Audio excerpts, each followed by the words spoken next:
আজ অনেক মানুষ বলে, একটু গান শুনলে কি হয়, একটু মিথ্যা বললে কি হয়, একটু হারাম ভিডিও দেখলে কি হয়, একটু সুদ নিলে কি হবে, একটু পর্দা না করলে কি হবে।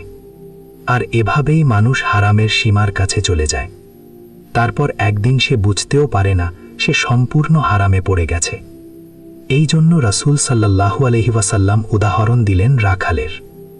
একজন রাখাল যদি নিষিদ্ধ এলাকার পাশে পশু চড়ায়, তার পশু একদিন না একদিন ঢুকবেই। ঠিক তেমনি যে ব্যক্তি হারামের আশেপাশে ঘোরে, একদিন সে হারামেই পড়ে যাবে। আর এই হাদিসের সবচেয়ে শক্তিশালী অংশ কি জানেন? রাসূল সাল্লাল্লাহু আলাইহি ওয়াসাল্লাম বললেন, মানুষের দেহে একটা জিনিস আছে, হৃদয়। হৃদয় ঠিক থাকলে আপনার চোখ হারাম দেখবে না, আপনার কান হারাম শুনবে না, আপনার পা হারামের দিকে যাবে না। কিন্তু হৃদয় নষ্ট হয়ে গেলে মানুষ নামাজ পড়েও হারামে পড়ে, কোরআন পড়েও গুনাহ ছাড়তে পারে না।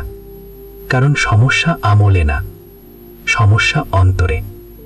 আজ নিজের কাছে প্রশ্ন রাখুন, আমি কি সন্দেহজনক জিনিসগুলো থেকে বাঁচি, নাকি আমি বলি এটা তো তেমন কিছু না? কারণ তেমন কিছু না এই কথাটাই অনেককে জাহান্নামে নিয়ে গেছে। হে আল্লাহ, আমাদের অন্তরকে পরিশুদ্ধ করুন, আমাদেরকে হারাম থেকে বাঁচান, আমাদেরকে সন্দেহজনক জিনিস থেকেও দূরে রাখুন, আর আমাদের ঈমানকে শক্ত করুন।